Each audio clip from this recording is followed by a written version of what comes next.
Арнамызға жаңа қосылған барша көрерменге таңғы уақыты болсын, күндеріңіз сәтті өтсін, жағымды жаңалықтарға толы болсын деген ажарма тілегімізді білдіре отыра, эфирімізді әрі қарай жалғастырамыз. Әдеттегідей қонақжай студиямызға келіп жайғасқан меймандарымыз бар. Бір емес, бірнешеу, ендеше қонақтарымызбен таныстыра өтейін, таныс болыңыздар.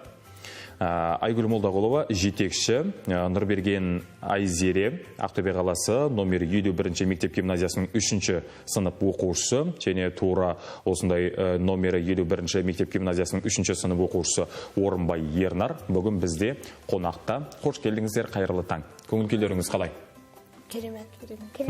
Студиямыздың төрінде көргенімізге қуаныштымыз. 30-31 күндері 2-7 сынып аралығында өткен Зерде атты конкурстың, яки байқаудың негізгі қатысушысы болып барып қайттыңыздар, және жүлделі орынға да ие болдыңыздар. Марапаттарыңызбен шын жүректен құттықтаймыз, және аталмыш Зерде байқауы туралы өздеріңізден естісек, қай қалада өтті, қай күндері өтті, негізгі мақсат қандай болды? Айгүл ханым. Енді бұл ғылыми жоба 2-7 сынып арасындағы. Біздер бірінші осы Ақтөбе қаласында қалалыққа қатыстық, бірінші орын алдық, одан кейін облыстыққа қатыстық, бірінші орын иелендік. Сосын енді республикалық сайысқа балдар барды. Ол бізде Щучинск қаласында өтті 30-31 қаңтарда. Сосын кеше 5-ші күні екісіне балдар қайтты. Біз өзіміз мектеп ұжымымызбен күтіп алдық. Жұма күні күтіп алдыңыздар. Жүлделі орынды иеленіп келіп жатыр. Құттықтаймыз балаларда. Енді қандай жобаны ұсындыңыздар аталмыз конкурста? Енді мен өзім орыс тілі пәні мұғалімін. Біздің жобамыздың аты «Девушка, ставшая легендой. Образ Алии Молдағұловой в произведениях русских и казахских поэтов». Жалпы енді өзіміздің аңызға айналған апамыз Алия Молдағұлованың ақындардың соған арнап шығарған өлеңдерін зерттеп, соны ұсындық. Сіздердің жобаларыңыз дәл қазір менің қолымда тұр. Аталмыш осыны апарып, жүлделі орын алып келіп жатырсыздар. Енді тақырып таңдауда 3-ші сынып оқушыларына ешқандай бір қиындық тудырған жоқ па? Алия Молдағұлова туралы. Біздерде жалпы өзіміз 3-ші класста тақырыбымыз бар, мерекелерге байланысты. Сол мерекелерге тоқталғанда мен балдарға 9-ші мамыр қандай мейрам екенін соны түсіндіргенде, біздер жеке-жеке өзіміздің батыр ағаларымыздың, апаларымыздың өмір баянына тоқтадық.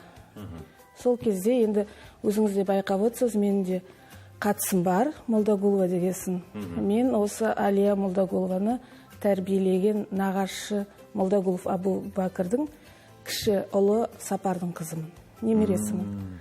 Сондықтан енді мен өзім осы апамыздың өмір баянын балдарда білсін, танысын, арғарай зерттесін деген мақсатпен балдармен ақылдаса отырып осы тақырыпты таңдадық. Дәл қазір міне жобаның ішіндегі негізгі фотосуреттерден байқап отырмын. Қос бірде біздің қатысушымыз барып, танымды еңбектерімен танысып, артынша барып жобаны қорғаған болса керек. Жобаны қорғауда балаларға қиындық тудырған жоқ екен. Айзере мен Ернардың өзінен сұрайық. Айзере, қош келдің, қайырлы таң. Көңіл күйің қалай?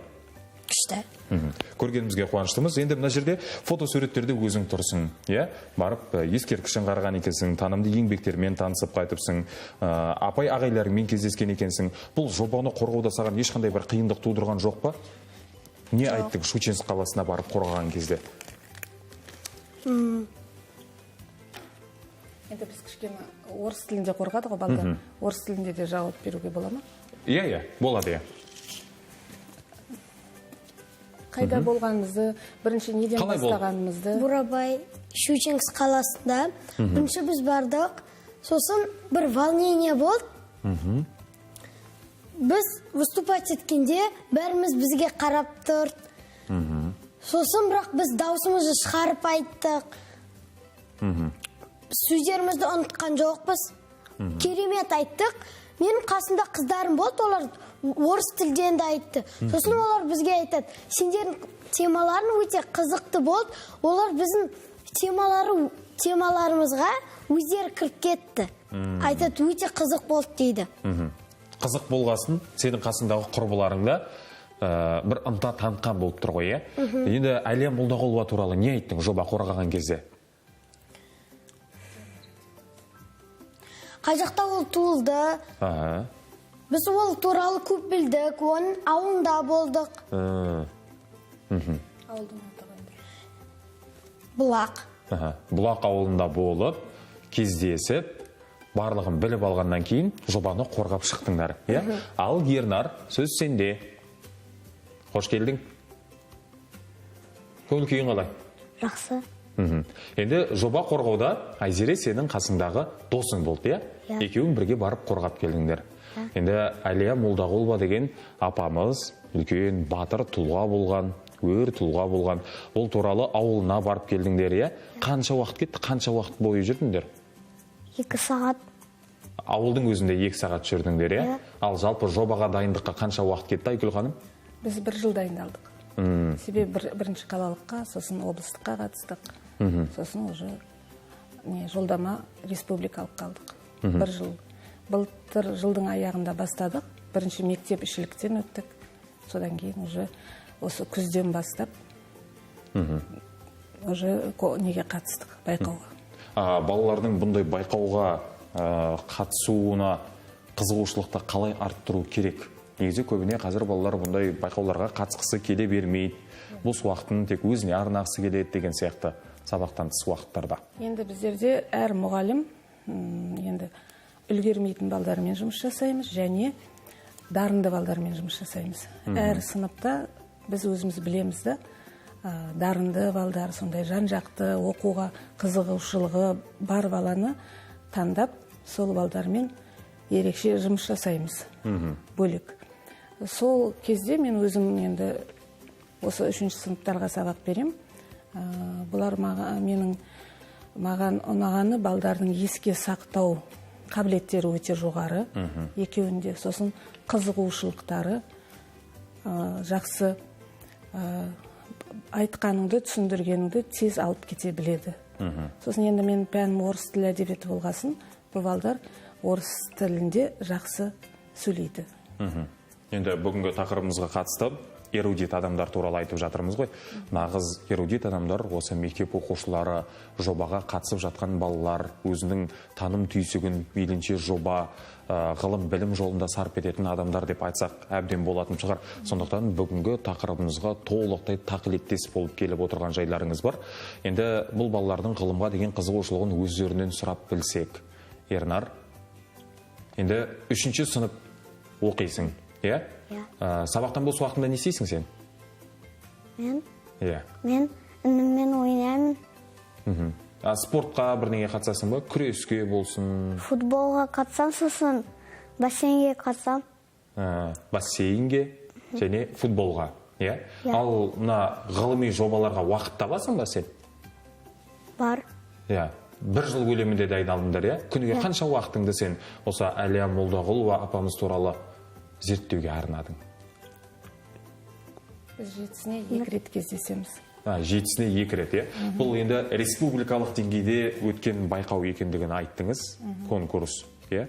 Бұл зерде байқауының негізгі марапаты балаларға қандай мүмкіндік береді алдағы уақытта?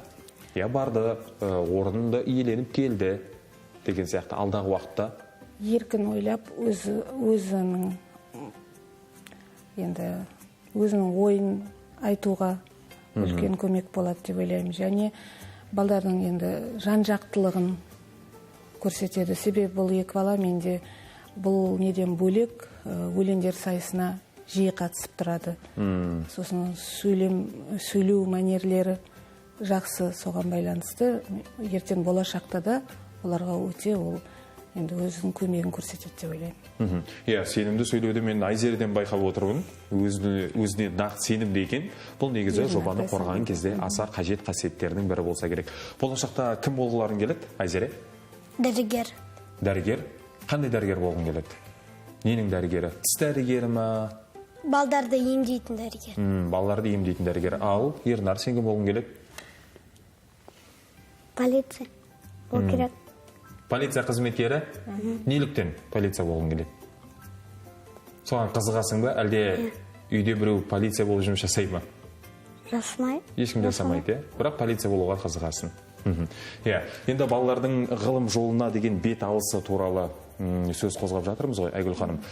Бізде енді студияға келіп отырған Ернар мен Айзере, бұдан да басқа оқушылар бар шығар, ғылымға қызығып және жоба қорғап жүрген. Олар туралы да айта өтсеңіз. Енді бізде мектепте негізінде жаңағы балдарды қалай шығармашылық жұмыспен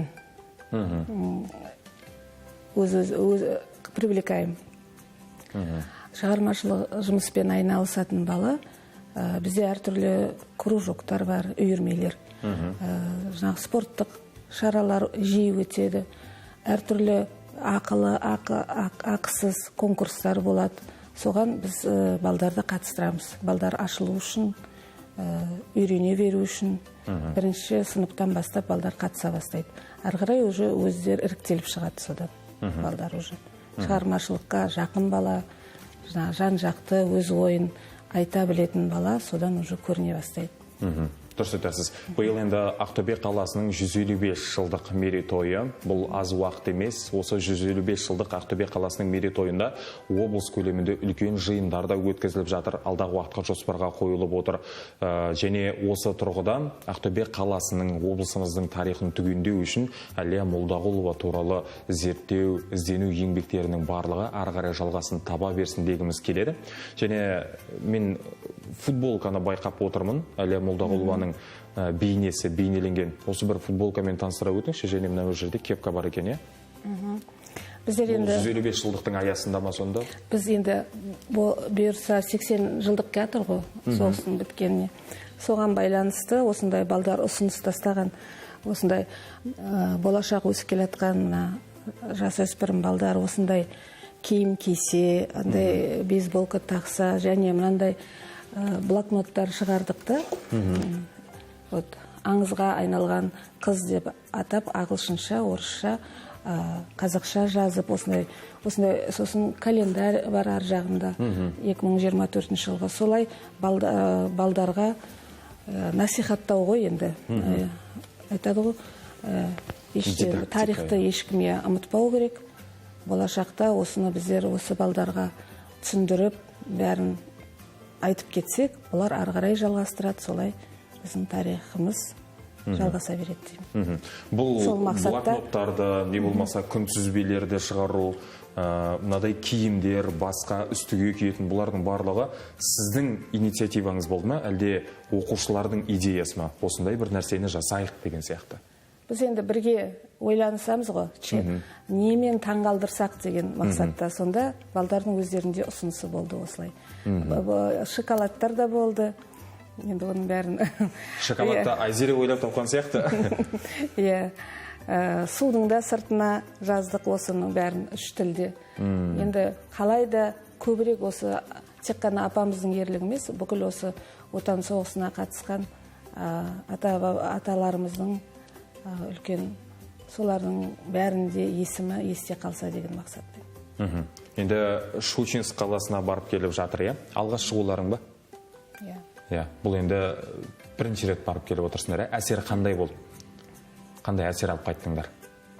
Щучинск қаласына. Экскурсия болды айталым. Бізде экскурсия болды, сосын біз Жұмбақтасқа бардық автобуспен. Бір 3 тауға бардық. Оны 3 апа дейді.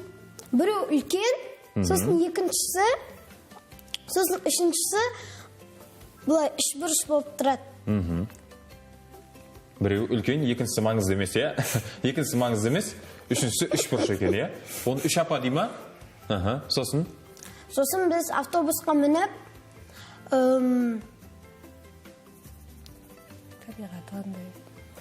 Жұмбақтасқа бардық. Жұмбақтас, андай қызық тас қой. Оны Жұмбақтас деп атады, өткені оған ешкім мін алмады ана басынан. Ол бірінші астысы ондай дөңгелек, сосын үсті не екен? Үсті андай необычный. Еще сол таста суреттер болып тұр. Біреу суреттер салып тұр. сосын ана 3 апаға барғанда 3 тауға. Сол жақта киіз тұрды. Сосын бір андай тастан жасалған адамдар тұрды. Бүркіттер болды. Ақтөбеде бүркітті жиі көре бермейміз ғой, сол үшін балаларға таңсық болатындығы белгілі. Дегенмен, мұнда бір қызығы, балалар тек қана жоба қорғап қана келмей, толықтай танымын кеңейтіп, экскурсия жасап келіпті. Ал экскурсия Ернарға ұнады ма? Ұнады. Алып қосарың бар ма? Айзере айтты енді, ой, барлығын айтып жатыр, жұмбақтасты көрдім, 3 апаны көрдім дейді. Сен не көрдің? Саған не қызық болды экскурсияда? Жұмбақтас қызық болды көрседі. Жұмбақтастың ішіне ешкім шыға алмады дейді, Айзере айтады. Жоқ. Сен шыққың келмеді ма жұмбақтасқа? Басқа не ұнады жұмбақтастан басқа? Біз суретке түстік, ұнады сол. Енді балалардың таным түйсігін кеңейту үшін бұндай тек бірден ғылым жолына салып жобаларды қорғату ғана емес, сонымен қатар экскурсия жасату да маңызды шығар. Енді болашақта қандай да бір байқауға, конкурсқа қатысып жатсаңыз, оның негізгі тақырыбы ретінде осы тарихқа байланыстырып алмақсыз ба, әлде оның тақырыбы өзгере ме автоматты түрде? Біз осыны жалғастыруымыз да мүмкін. Себебі ары қарай халықаралық деңгейде де, тек қана өзімізде Қазақстанда емес, басқа елдерде біздің осындай батыр, ер жүрек қыздарымыз болғанын білсін деген мақсатта ары қарай мүмкіндік болып жатса, халықаралыққа да қатысқымыз келеді. Ол үшін енді сіздердің жұмыстарыңызға біз сәттілік тілейміз. Шапқан жерден бәйге алып, атқан жерге тарған шәкірттеріңіздің, оқушыларыңыздың қатары көбейе берсін. Ал Айзере, Ернар, бағдарламамызға келгендеріңе рахмет. Телеарнаға алғаш шығуларың ба? Дәл қазір біз тікелей эфирде жұмыс жасап жатырмыз. Сіздердің ата-аналарыңыз сіздерді көріп, қарап, тыңдап отыр. Сәлем жолдап қоюларыңызға болады. Бірден айтасыңдар ма үй ішіне? Мама, папаң қарап отырған шығар. Сәлем демейсің ба? Сәлем. Ернар? Сәлем. Жақсы, рахмет бағдарламамызға келіп сұхбат бергендеріңіз үшін. Алдағы уақытта сіздердің жұмыстарыңызға тек қана шығармашылық табыс тілейміз.